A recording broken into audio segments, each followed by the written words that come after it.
नमस्कार विद्यार्थी मित्रांनो, चिटणीसाची कार्यपद्धती या विषयातील प्रकरण क्रमांक 1 आपण पाहतोय पहा, ज्याचं नाव आहे चिटणीस।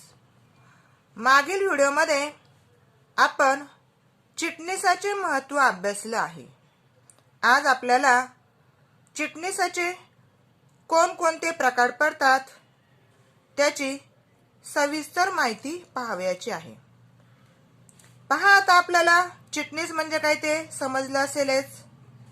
चिटणीस म्हणजे अशी व्यक्ती की जी दुसऱ्या महत्त्वाच्या व्यक्तीसाठी काम करत असते किंवा दुसऱ्याच्या वतीने लिहिण्याचे काम करणारी व्यक्ती, जी विशेषतः दुसऱ्या व्यक्ती किंवा संस्था, मंडळ यांचा पत्रव्यवहार सांभाळण्याचे कार्य करते किंवा नोंदी ठेवण्याचे कार्य करते, सभांचे आयोजन करण्याचे काम करते आणि त्या व्यक्तीला चिटणीस असं म्हटलं जातं।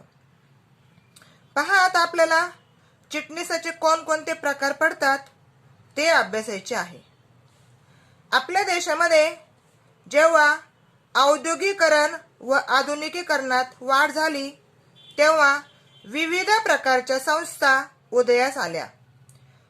त्यांच्या संस्थेत झपाट्याने वाढ होत गेली आणि त्यामुळे अशा संस्थांना अशा एखाद्या व्यक्तीची गरज भासू लागली की जिच्यावर व्यक्ती व संस्था विश्वास आणि जबाबदारी ठेवू शकते, आणि त्यामुळे चिटणीसाची नियुक्ती केली जाऊ लागली।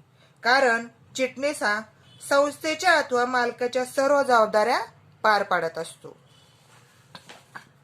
पहा, आता या ठिकाणी आपल्याला चिटणीसाचे प्रकार अभ्यासायचे आहेत। चिटणीसाचे मुख्य 2 प्रकार पडतात पहा।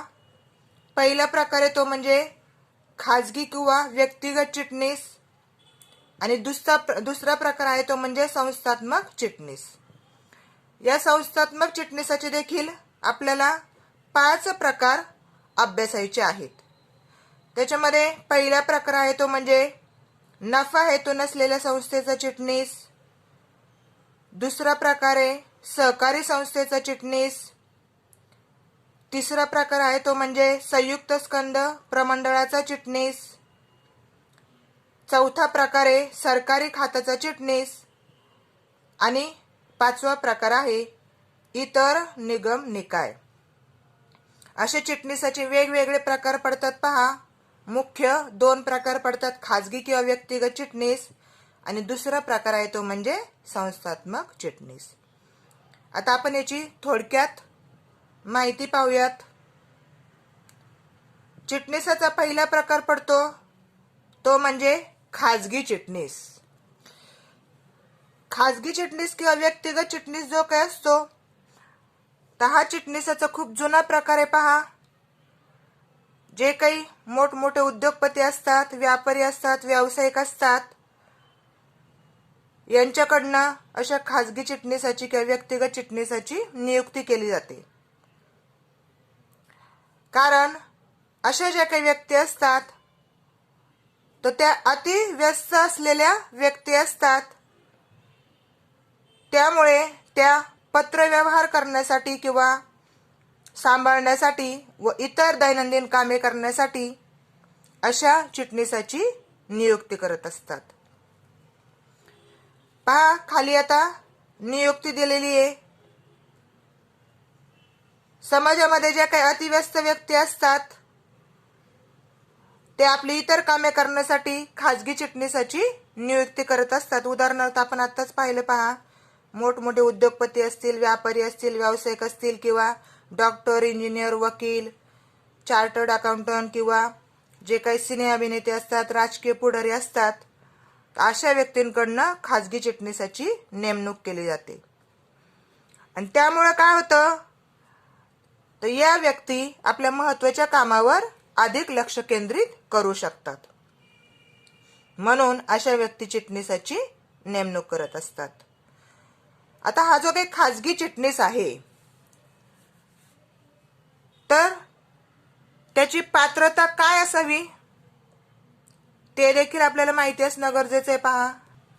खाजगी किंवा व्यक्तिगत चिटणीसाची कायद्याने कोणती निश्चित अशी पात्रता धारण करणे आवश्यक नाहीये, परंतु त्याने कोणत्याही शाखेची पदवी संपादन करणं आवश्यक आहे. म्हणजे तो कुठल्याही शाखेचा पदवीधर असणं गरजेचं आहे. त्याचप्रमाणे त्याचं भाषेवर प्रभुत्व असणं गरजेचं आहे आणि त्याला संगणक, ज्याला आपण कॉम्प्युटर म्हणतो पहा, त्याचं ज्ञान असणं देखील गरजेचं आहे. हा पहिल्या प्रकारे पहा चिटणीसाचा खाजगी चिटणीस किंवा व्यक्तिगत चिटणीस. त्यानंतर दुसरा प्रकार आहे तो म्हणजे संस्थात्मक चिटणीस. आता संस्थात्मक चिटणीस म्हणजे काय की संस्थेद्वारे ज्याची नेमणूक केली जाते त्याला संस्थात्मक चिटणीस असं म्हटलं जातं किंवा संस्थेद्वारे नेमणूक झालेल्या चिटणीसाला संस्थात्मक चिटणीस असं म्हणतात. याच्यामध्ये देखील आपल्याला वेगवेगळे प्रकार पाहायचे पहा संस्थात्मक चिटणीसाचे. त्याच्यातला पहिला प्रकार आहे तो म्हणजे नफा हेतू नसलेल्या संस्थेचा चिटणीस. त्याच्या शब्दामध्येच अर्थ आहे पहा, नफाविरहित संस्था म्हणजे अशा संस्था की ज्यांचा हेतू किंवा उद्देश नफा मिळवणे हा नसतो. तर त्यांचा उद्देश काय असतो तर सामान्य जनतेच्या हितासाठी सामाजिक, शैक्षणिक, सांस्कृतिक, कला, क्रीडा, आरोग्य यांना प्रोत्साहन देणे व विकास करणे हा या संस्थेचा प्रमुख हेतू असतो.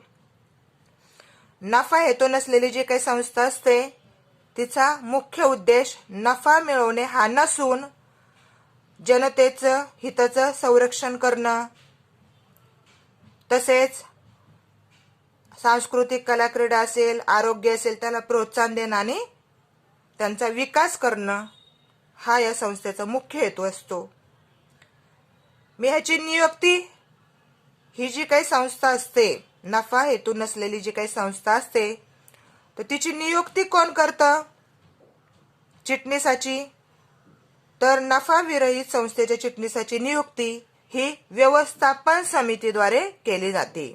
या संस्थेची जी काही व्यवस्थापन समिती आहे तर ती समिती काय करत असते, अशा चिटणीसाची नियुक्ती करत असते. संस्थेचे आकारमान, स्वरूप यावरून पूर्ण वेळ किंवा अर्धवेळ पगारावर अथवा मानधनावर त्याची नियुक्ती केली जाते. उदाहरणार्थ रोटरी क्लब असेल, लायन्स क्लब असेल, क्रीडा मंडळे असतील किंवा सांस्कृतिक मंडळे असतात, चेंबर्स ऑफ कॉमर्स असेल, शाळा असतील, महाविद्यालय असतील, तर अशा ज्या काही संस्था असतात तर त्या चिटणीसाची नेमणूक करत असतात. नफा हेतू नसलेली जी काही संस्था असते पहा, तर त्या संस्थेचा जो काही चिटणीस असतो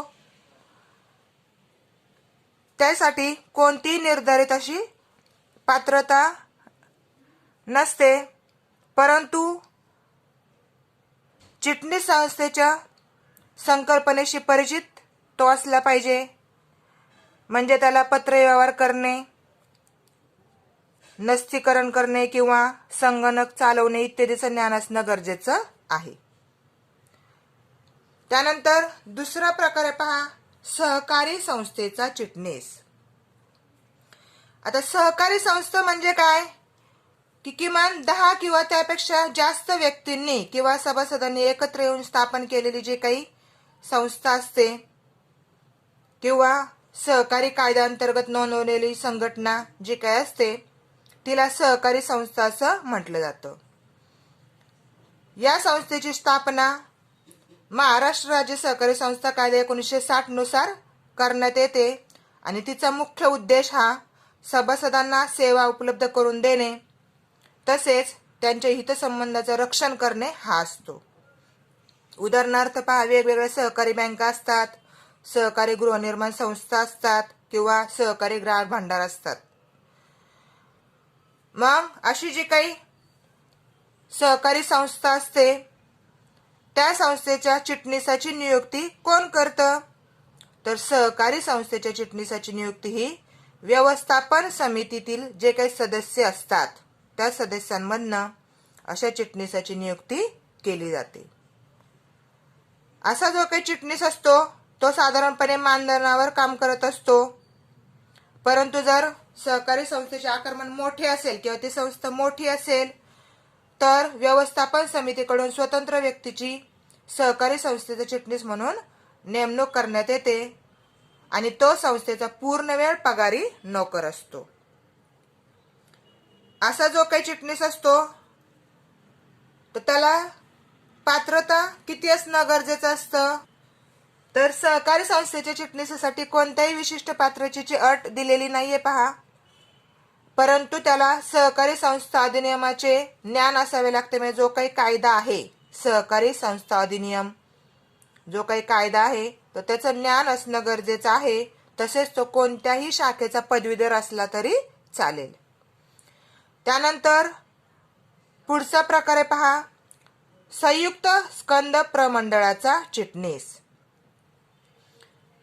हा एक व्यवसाय संघटनेचा प्रकार आहे पहा, जो मोठ्या प्रमाणावर व्यवसाय करण्यासाठी सर्वात योग्य मानला जातो. या कंपनीचा जो काही चिटणीस असतो किंवा सचिव असतो त्याला मुख्य अधिकारी मानलं जातं. म्हणजेच आधुनिक व्यापार संघटनेत तो महत्त्वाचा घटक म्हणून त्याला समजलं जातं. त्याची नियुक्ती कोण करतं, तर संयुक्त स्कंद प्रमंडळाच्या चिटणीसाची नियुक्ती ही ज्यावेळी ती संस्था किंवा कंपनी स्थापन केली जाते त्याच वेळी केली जाते. आणि त्याची नियुक्ती कशासाठी केली जाते, तर दैनंदिन आणि कार्यकारी कामे जे काही असतात तर ते कामे करण्यासाठी अशा चिटणीसाची नियुक्ती केली जाते. आणि त्या चिटणीसाला जे काही संचालक मंडळ असतं त्या संचालक मंडळाच्या नियंत्रणाखाली कामे करावी लागतात. आता हा जो काही संयुक्त स्कंद प्रमंडळाचा चिटणीस असतो तर त्याची पात्रता किती असणं गरजेचं आहे, तर कंपनी कायदा 2013 नुसार कंपनीचा चिटणीस हा institute of company secretaries of India ICSI ही एक भारतीय कंपनी चिटणीसाची संस्था असते पहा, आणि या संस्थेचा सभासद असणं गरजेचं आहे. संयुक्त स्कंद प्रमंडळाचा जो काही चिटणीस असतो तर तो institute of company secretaries of India या संस्थेचा सभासद असला पाहिजे. त्यानंतर पुढचा प्रकार आहे पहा, सरकारी खात्याचा चिटणीस. आता सरकारी खाते म्हणजे काय, की जे खाते केंद्र आणि राज्य सरकारच्या नियंत्रणाखाली विविध मंत्रालयामार्फत कामकाज करत असते. सरकारी खाते म्हणजे कुठले खाते, की जे खाते केंद्र आणि राज्य सरकारच्या नियंत्रणाखाली विविध मंत्रालयांमार्फत कामकाज करत असते. आणि या खात्याचा प्रशासकीय प्रमुख म्हणून नियुक्त केलेल्या व्यक्तीस सरकारी खात्याचा चिटणीस असं म्हटलं जातं. आता हा जो काही सरकारी खात्याचा चिटणीस असतो तर त्याची नियुक्ती कोण करतं, भारत सरकार आणि राज्य सरकारद्वारे प्रशासकीय कारभार चालवण्यासाठी खात्याचा प्रमुख म्हणून या चिटणीसाची नियुक्ती करण्यात येते. आणि त्या खात्याचे चिटणीस प्रशासकीय प्रमुख म्हणून काम करत असतात. मग त्याच्यामध्ये अर्थ खात्याचा चिटणीस असेल किंवा संरक्षण खात्याचा सचिव असेल किंवा गृह खात्याचा सचिव असेल. मग असा जो काही सरकारी खात्याचा चिटणीस असतो तर त्याने त्याची पात्रता किती असावी,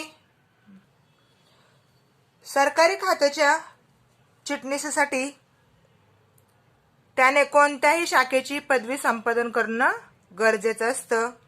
तसेच त्याने लोकसेवा आयोगाद्वारे आयोजित केलेल्या नागरी सेवा परीक्षा उत्तीर्ण असणं देखील गरजेचं आहे. जो काही भारतीय प्रशासकीय सेवेतील ज्याला आपण IAS अधिकारी म्हणतो पहा, तर तो देखील अशा सरकारी खात्याचा चिटणीस बनू शकतो. आणि शेवटचा प्रकार आहे तो म्हणजे इतर निगम निकाय. अशा प्रकारे आपण या ठिकाणी चिटणीसाचे कोणकोणते प्रकार पडतात ते अभ्यासलं आहे.